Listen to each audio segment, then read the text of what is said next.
Police की दबंगई हुआ अधिकारी की लापरवाही खबर में सबसे तेज आपको रखेगा मानवाधिकार मीडिया। सच आप तक। मानवाधिकार मीडिया का घंटी दबाओ, हर नई खबर की अपडेट पाओ।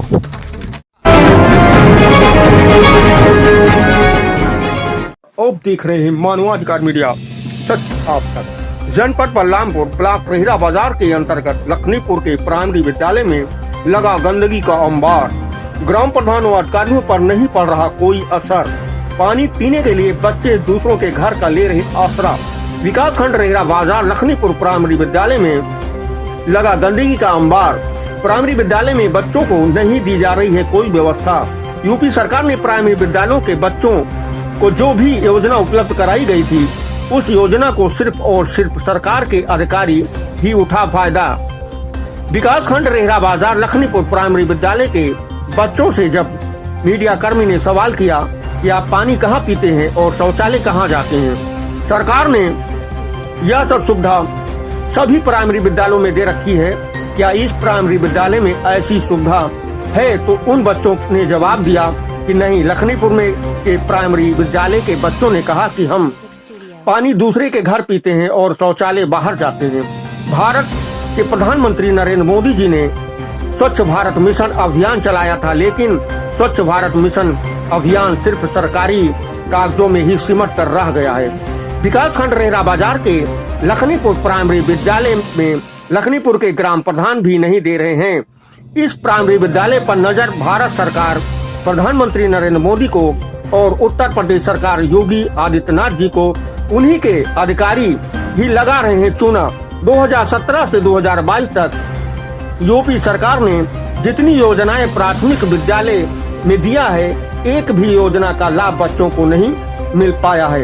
योजना आते ही आखिरी अधिकारी, ग्राम प्रधान और सेक्रेटरी सब मिलकर बच्चों के मुंह से इन योजनाओं को छीन लेते हैं और यूपी सरकार के अधिकारी ही कागजों में सफलतापूर्वक बच्चों तक दिखा देते हैं कि प्राइमरी बच्चों को सरकार ने यह सुविधा दे रखी है, लेकिन वह सुविधा उन अधिकारियों के जेब में ही रह जाती है। रिपोर्ट मोहम्मद फहीम खान की। आपका नाम क्या है? अमन वर्मा। कौन से क्लास में पढ़ रहे हैं आप? 4 क्लास में पढ़ रहे हैं। प्राइमरी विद्यालय का नाम बताइए अपना। प्राथमिक विद्यालय लखनीपुर। लखनीपुर। तो आप ये बताइए कि कहाँ पानी वगैरह पीते हैं और शौचालय में आपको सुविधा यहाँ है? कुछ भी नहीं, यहाँ पे खेलने का जगह नहीं जी। और पानी पीने दूसरे के नल पे जाना पड़ता है। क्यों? यहाँ के नल में क्या हुआ? यहाँ का नल चल ही नहीं रहा। अच्छा, और जैसे आपको लेटरिन या शौचालय लग जाए तो आप जाते कहाँ हैं? दूसरे के खेत में। दूसरे के खेत में। बाथरूम टूटा पड़ा है। टूटा पड़ा है। बैठने की जगह नहीं है विद्यालय का, बताइए। यहाँ पे बैठने की जगह नहीं, विद्यालय सब टूटा है। अच्छा, डर लगता है। हमारे साथ मौजूद हैं लखनीपुर के प्रधानाध्यापक टीचर जी हमारे साथ मौजूद हैं। हम उनसे जानकारी लेंगे इस प्राइमरी विद्यालय की स्थिति के लिए। जी मैडम, अपना परिचय दे दीजिए। भैया, मेरा नाम हाजिरा खातून है जी। मैं गोंडा डिस्ट्रिक्ट से यहाँ पे आती जाती हूँ, पढ़ाती हूँ इस विद्यालय में। ये बलरामपुर डिस्ट्रिक्ट में है। मैं 12 साल से यहाँ पर 12 साल अभी होने वाला है, 11 साल हो गया और उसके बाद जो है यहाँ पे हम मेरी प्रथम ज्वाइनिंग जो हुई थी यहीं पे हुई थी, सहायक अध्यापक के पोस्ट पे।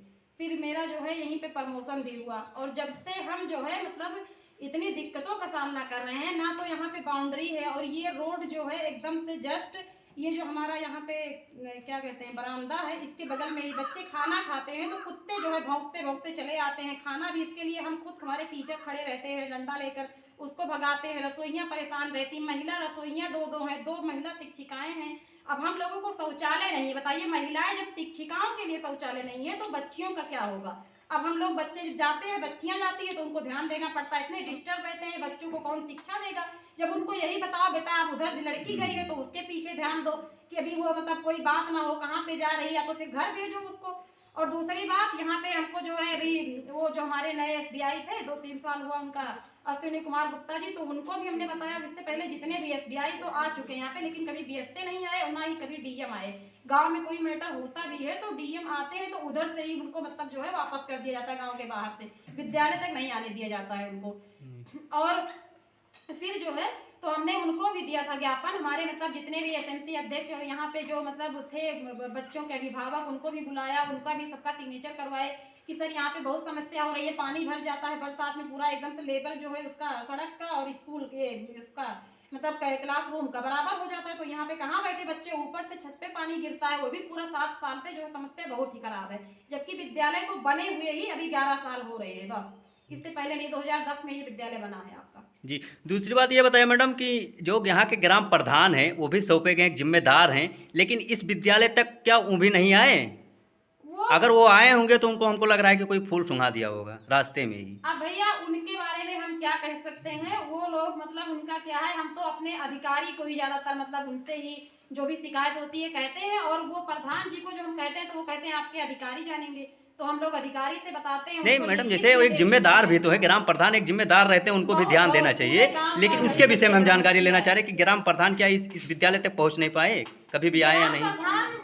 भैया हम लोगों के जब तक हमारा क्लास चलता है या 15 अगस्त 26 जनवरी को वो नहीं आते हैं, और उसके अलावा अपनी क्या मीटिंग बैठक करते हैं अपने गांव के लोगों के साथ, वो हम नहीं जान पाते हैं। ये यहाँ की स्थितियाँ जानने के लिए वो नहीं आए? नहीं आते हैं, नहीं आते हैं। उनके घर पे जाना पड़ता है हमको सिग्नेचर करवाने, अभी एमडीएम का या कोई भी सिग्नेचर हो तो उनके घर पे हम खुद ही जाते हैं, वो बोलते हैं कि यहीं पे आ जाओ, हम यहाँ नहीं आ पाएंगे, एक महिला होके हमको खुद ही जाना पड़ता। मैं आज 12 साल से यहाँ की प्रधान अध्यापक सहायक हूँ परमानेंट। अच्छा, तो उनके घर में आप खुद जाते, वो आते नहीं हैं? नहीं आते हैं। और दूसरी बात ये बताइए कि ये यहाँ की जो स्थितियाँ गुजर रही है, तो इसके विषय में आप कितने अधिकारियों को, जनपद के अधिकारियों को किन किन लोगों से आपने शिकायत किया और क्या आश्वासन दिया गया? वीडियो को दिए हम लोग जी, ज्ञापन सौंपे, और सबसे पहले तो एसडीआई को ही दिए, अपने खंड शिक्षा अधिकारी को, फिर उनके थ्रू बीएसए तक भी गया। अब इसके आगे उन्होंने आश्वासन दिया था कि हम डीएम तक पहुंचाएंगे, और इसके आगे क्या किया जाएगा अभी तो हमको कुछ बता रहे थे, अभी कुछ दिन पहले ये सूचना मिल रही है कि विद्यालय नीलाम होगा, फिर बनेगा तोड़वा के, लेकिन अभी ऐसा कुछ भी नहीं हुआ है। अच्छा, तो ये आश्वासन दिया गया। मैडम, आप मीडिया के माध्यम से सरकार से क्या मांग करना चाह रहे हैं? अब हमारे मतलब हमको यही मांग करनी है कि विद्यालय जो है ऐसा हो कि जो एक प्रेरणा बने, मतलब बच्चों के लिए, अभिभावकों के लिए, यहाँ पे बच्चे जो भारत के भविष्य होते हैं, वो बच्चे यहाँ पे जब कुछ आए तो हम उनको सही से समय दे पाएं, यानी हमको जो व्यवस्था मिलेगी बच्चों के मतलब जरूरत के हिसाब से, सही शौचालय हो, पानी के लिए हैंड वाश, मतलब उसके लिए वाश बेसिन वगैरह सब कुछ होना चाहिए, लड़कियों का शौचालय, लड़कों का मतलब हर चीज हो, बाउंड्री हो, बस यही चाहते हैं।